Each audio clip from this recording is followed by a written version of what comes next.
Hey YouTube, this is Stephen with On My Way to Fire, channel about early retirement and all things investing. And in today's video, I just want to do a quick little motivational talk here for myself and maybe for some of my viewers if you're in the same position that I am. You know, we can go through periods where we grind and grind, but we got to take time to rest and to recover. And so, you know, at the end of the day, we sleep, hopefully for 8 hours, we recharge, and we fight another day. In the market, we've had some crazy last couple months. A little bit of a pullback this week. We've got some bond activity forcing the rates higher in the bonds, and that's causing a bit of a sell-off in the stock market. And I think we just got to keep everything in perspective. And my little motto that I came up with is do what I can, when I can, while I can.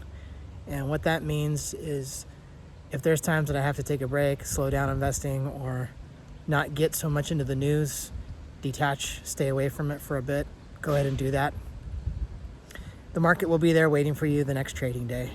We're going to have a holiday here on Monday for Memorial Day, and I position myself pretty well in the last couple months of being ahead of the curve, and I felt like I put myself a little bit into a rush to get cash ready during some of the sell-off in the tech towards the end of February going into March, and I made the purchases that I wanted to do.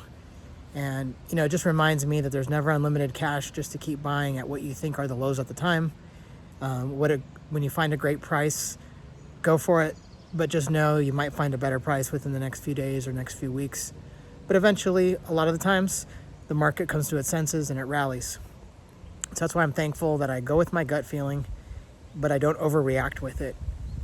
And, you know, I generally have a goal of maybe 5 stocks, maybe 7, maybe 10.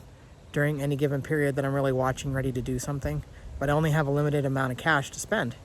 So I either have to sell something or wait for my paycheck to hit so I can deposit some money. And it's given me, I guess, like a limit on what I can do, and it keeps me in check to make smarter decisions and not react when things go wrong or don't go my way. So this is just a little quick video just to see if you're in the same boat, how you experience trading, maybe even trading fatigue if you do it too often.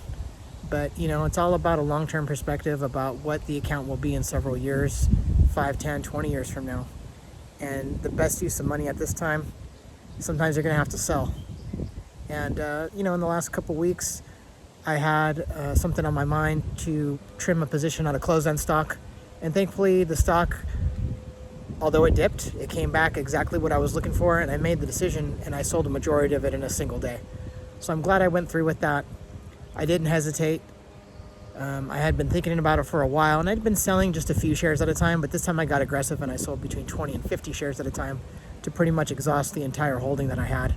And I'm only going to hold on to shares that haven't quite hit a full year yet, so I can get the long-term gain. This is in a taxable account. So, you know, I was able to put a little bit in my Roth, but I was able to pay down a significant portion of my home loan, and that'll make my mortgage payment a little cheaper next month. So I'm looking forward to at least having those payments out of the way for the home loan, and the next payment should be a little cheaper, and I can pay more principal in the coming months. So with that in mind, we'll see you in the next video.